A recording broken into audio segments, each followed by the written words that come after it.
How to link Steam account on Farlight 84.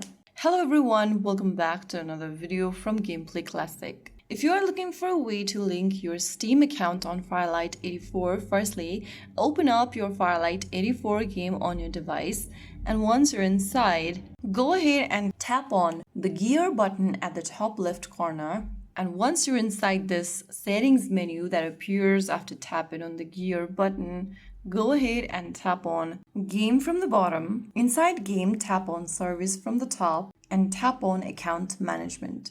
You'll then be able to see this User Center page where you need to tap on Link Social and then tap the link button right next to Steam. You'll then need to go ahead and enter your Steam account's credentials, type in your Steam account's name and then your password, or you can also sign in by using the QR code displayed on the right. Just scan the QR code through the Steam mobile app to sign in via QR code.